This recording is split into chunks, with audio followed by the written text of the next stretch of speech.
World of Warships Legends can be a frustrating experience. Last night, when I was playing the game, I was trying to play with the mind of making a particular kind of video.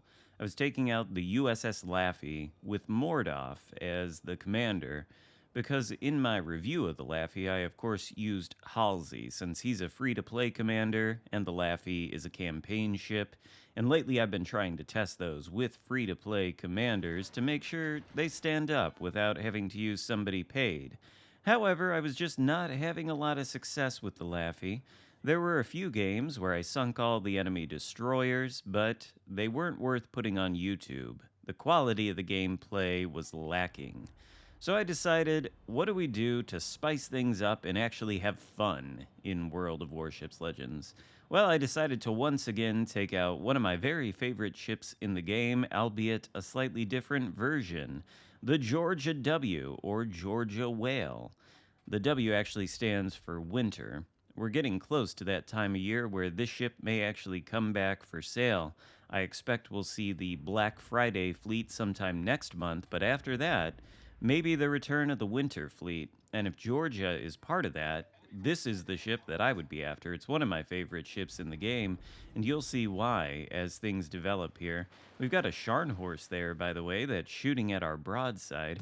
Lucky for us, the Scharnhorst's guns aren't all of that threatening from that kind of distance, but our guns, on the other hand, well, yeah, the Scharnhorst probably didn't like that 19,000 damage hit. And that's no citadels either. Don't worry, those are coming. Anyway, we're going to push up here on this flank. I'll show you my build real quick. It's Azurlane, New Jersey. Georgia and Ohio together already have the highest AP Alpha Strike in the game at somewhere around 15,000. I want to say 15,750 is the base number. And so, of course, you can increase that with Azurlane, New Jersey's skills, and Arthas, for that matter. That's why we've got the fighter plane up in the air. Unfortunately, the Georgia is not always the most consistently accurate ship in the game, which does drive people nuts. But when it is accurate, and when these shells hit, they can be devastating. There's almost nothing else like it. Take a look at Hipper over here. Full HP. Well, not quite. He's taking some damage from one of the friendly cruisers over here, but another salvo. And, well, he's back to port immediately. 2 citadels is all it takes, along with 2 penetrations to remove all the HP from that Hipper. Unfortunately, our cruiser teammates here, I don't know what this guy is, 5.4 kilometers away, but you can see there's also a Harlem out on this flank, and there's like 1 or 2 battleships, 1 battleship and 1 cruiser somewhere behind that island. So if this cruiser pushes out, he can expect to be sunk. And you might be looking at this thinking, well, maybe you should be pushed out because you're the battleship. Well, what we're going to do here is going to work out on this flank. That cruiser is well on his way back to port. We've got the Harlem out there reversing. Then we've got a Colorado and some other cruiser, maybe some other battleship pushing in. Enemy destroyer also spotted in the center of the map. Nothing we can really do about that right now, but we do have destroyer presence of our own there, as well as a cruiser, so not too much to be concerned with. The overmatch on Georgia, of course, these are 457 millimeter guns, so they overmatch 30 millimeters of armor. I believe the Harlem, this Dutch Tier 7 cruiser, is coded in 27 everywhere. And so if these shells hit, they're going to do devastating damage, but because he's sitting there reversing and, bow tanking, he's presenting as narrow of a target as possible, and the dispersion and the accuracy not always cooperating. Eventually, though, he'll be taken down, and now, with the knowledge that the destroyer is somewhere in the center, we can maybe go forward a little bit and then turn in to start pushing into this flank. We're still spotted, which I think means the destroyer is close enough to the perimeter of the center area that he was able to detect us. And of course, we take a bum shot against the Colorado there. Completely missed, terrible aim on our part. It's okay though. We're waiting for the cooldown time on the smoke, or not the smoke, the firing penalty, and we do go dark. So that means there is no destroyer within 12.6 kilometers of us. That's our concealment. Another shot out here at Harlem. This time the dispersion is crazy, and we do 15,000 to the guy bow on, while also permanently destroying one of his turrets. That's got to feel pretty bad. There's the destroyer, by the way. He is within 12 kilometers of us. He was just behind an island momentarily. And it's a Benham, which I believe only has a torpedo range of 7.5. You can extend that maybe with Gleaves as the commander, but we're not in torpedo range, nothing to really worry about here. What we need to do is finish off this Harlem, because he's in airstrike range, and of course he's going to hit us, but we do take him out for our second kill of the game, and now we're over 100,000 damage. Benham is behind the island there. He's trying to threaten our capture circle, but the cap is going to be defended by 2 of our destroyer teammates and a cruiser, so they make short work of the Benham. And now we will not be spotted at all, so we can turn in and start pushing this Colorado and whatever else might be on this flank. Well, we're going to have to delay that, actually, since we decided to take a shot at his schnoz. And there's another Citadel right through the bow. High caliber metal. The Georgia is just a wonderful ship. And by the way, when you saw my build, you'll note that there really are no accuracy inspirations whatsoever. It's Kondo and somebody else as the inspiration. Maybe it is Iachino. I can't remember who I chose as the inspirations, but we do have the Epic Artillery Plotting Room mod, which we have procced 4 times, and we're getting close to proccing it 5 times. Scharnhorst out here, bow tank reversing, broadside to our position. Once again, though, the Georgia's accuracy does let us down. 1 measly pen for 2,900 damage. Scharnhorst is still alive, sort of on the edge of the main battery range. I don't even know if we'll get another shot on this guy. Maybe we will. Looks like we could hit him, but of course he goes dark right as the salvo releases, so it's hard to tell if that was even locked on or will come anywhere near Scharnhorst. Colorado, though, we've been content to ignore him this entire time. Colorado is a bit of a sad ship when it gets up-tiered against something as powerful as the Georgia, whose presence at Tier 7 is already sort of questionable anyway. But the Colorado, coated in 26 millimeters of armor, we citadeled him through the bow already. He's got no hope of protecting himself against these guns. 11k once again right through the bow. That's 3 kills and 144,000 damage. And, you know, thankfully, unlike most of the games I played last night when I was recording, this one, the outcome of it isn't 100% obvious. The ship count is even. It's a 5v5, and really, this could go either way, depending on the moves of both the blue and the red team. Now, a red battleship goes down, leaving only 1 left alive, so we are temporarily ahead on kills. But whatever this cruiser is, I think Siegfried is pushing out into a Chumfon. And now the Siegfried is a heavily armored super cruiser, basically, with battleship guns. Chumfon, on the other hand, is some sort of Atlanta-adjacent thing, Pan-Asian, with, you know, these deep water torpedoes and light destroyer caliber guns.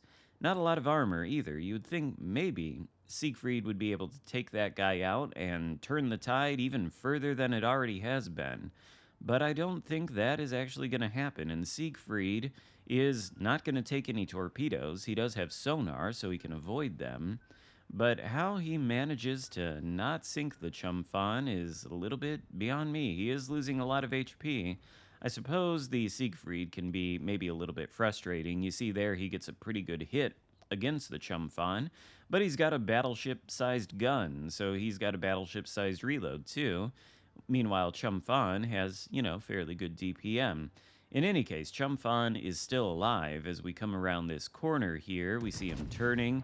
Salvo is out. Not too much HP to take from him there, but that's 4 kills. Another Citadel, or a Pitadel, you might call it. Now it is a 4v3. And the rest of the red team appears to be on the complete other side of the map. We've just got 1 destroyer left, which is a Friesland.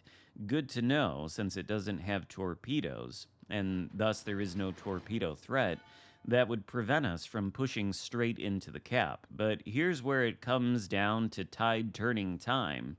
It's about to be 5 minutes left to go in the game, and our path to the enemy base is clear.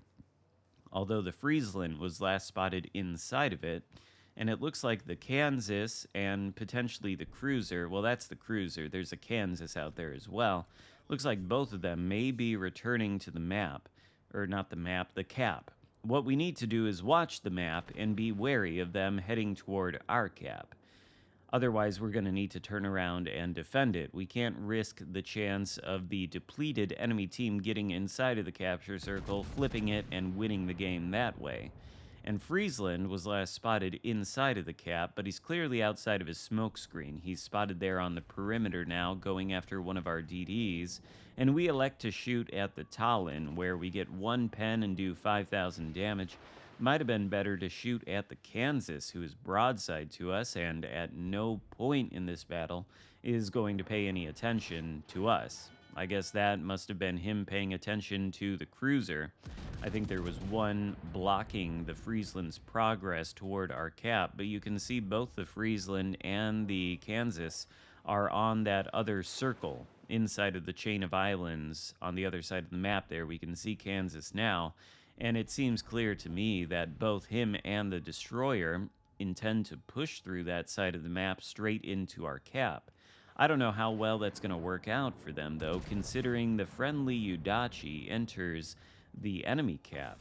Now, he does have this Talon right in front of him, and Talon is, of course, a Soviet cruiser with long-range radar, although it does have somewhat short duration on that radar. So I'd be a little bit worried that the Udachi is going to be revealed. However, maybe that's not as much of a concern. Talon continues to shoot at me and inexplicably is using AP the entire time. I'm not really giving him a favorable angle for that. I guess he can pen my superstructure, but if I were him, I'd be switching to the HE for this one. Not that it's really going to matter. Talon is essentially a hipper hull, right? We already saw what the Georgia guns can do against that. Talon does have torpedoes. I don't know, though. Are they the 4.5 kilometer torpedoes, or does it have like 8 km? I actually can't remember. We do need to be careful, though. Since he turned broadside, obviously he's going to launch the torps. But there's the Kraken Unleashed. I don't know how many Krakens this is in Georgia. I feel like I've made this video already a few times, but how are you not going to put a Kraken in the Georgia W on YouTube, you know? Just a fun time. The kind of game that makes Legends worth playing. The kind of game you need when you have a terrible session trying to intentionally get something out of the Laffy and then failing. You just take out one of your favorite ships, and Friesland, of course, stands no chance. Confederate metal to go along with High Cal and Kraken Unleashed, but unfortunately, no 6 kills. We just take enough HP off Friesland that he and our last remaining destroyer can trade with each other. And so all that's left is the Kansas, which was last spotted on this other side of the map, headed straight for our base. Unfortunately for Kansas, he is not a very fast battleship. The base, as you can see, is completely free of any red presence. So that led me to wonder, is the Kansas truly going that way, or is he making the correct decision to turn around, to come back and try to defend his base? That's the only way he's going to win. There's not even enough time left to flip one of these bases before this game ends, and we're ahead on points. So the only way Kansas is winning is by sinking me and this last cruiser. But I guess Kansas doesn't know that. We come around this island, and he's nowhere to be seen. That must mean he's obscured by one of these islands in front of us, and is very likely near the friendly base. We'll just have to wait a few seconds to see if it starts turning red, and if it does, then at this point, with just under a minute left to go, we know we've won the match. And, well, it's still not turning red. Kansas is slow. Eventually, though, he does get into it. We never see him again, and we do win the game without flipping the cap. We just win on points. So a glorious victory. In the Georgia, 181,000 damage done, Kraken Unleashed, and 3,023 base XP. Pretty good match. This is why I love the Georgia. If it's available again in the winter ship fleet, whenever that comes back, probably in December, it's probably the main one worth picking up. Hope you enjoyed this video. If so, give it a thumbs up. Consider subscribing if you haven't already, and I'll see you next time. Goodbye.